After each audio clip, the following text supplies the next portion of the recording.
Argentina যে কেপে ভার্দেকে পাচ্ছে round of 32-তে, এটা আসলে ফিফারও ক্রেডিট না, এটা আর্জেন্টিনারও কোনো দোষ নাই, এটা মেসিরও কোনো দোষ নাই, এটা পুরোপুরি ক্রেডিট হচ্ছে বিশ্বকাপে প্রথম আসা কেপে ভার্দের, অর্থাৎ প্রথমবার এসে রাউন্ড অফ 32-তে চলে যাওয়া।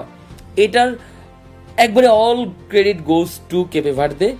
এখানে তারা ভালো খেলে, তারা টুর্নামেন্টে তারা এমন একটা গ্রুপে ছিল যেই গ্রুপে বাকি দলগুলো হচ্ছে উরুগুয়ে, স্পেন, সৌদি আরব যারা গতবার বিশ্ব চ্যাম্পিয়ন, আর্জেন্টিনাকে তারা প্রথম ম্যাচই হারিয়ে দিয়েছিল।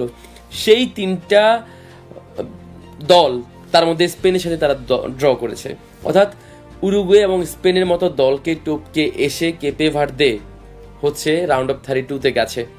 এখন কথা হচ্ছে কেপে ভার্দে প্রথমবার বিশ্বকাপে এসছে, তাদের র্যাঙ্কিং অনেক পেছনে, কিন্তু এই কথাটা আসলে এখন কি বলার সুযোগ আছে? যারা এমন একটা গ্রুপে ছিল যে গ্রুপে দুটা বিশ্ব চ্যাম্পিয়ন, সেই গ্রুপকে হটিয়ে তারা এসছে পরবর্তী রাউন্ডে। এবং এখন পর্যন্ত বিশ্বকাপে যতগুলো গ্রুপ হয়েছে, 12টা গ্রুপ, তার মধ্যে কিন্তু এই একটা গ্রুপ যে গ্রুপে দুটো বিশ্ব চ্যাম্পিয়ন পড়েছে, আর কোনো গ্রুপে কিন্তু দুটো বিশ্ব চ্যাম্পিয়ন পড়েনি।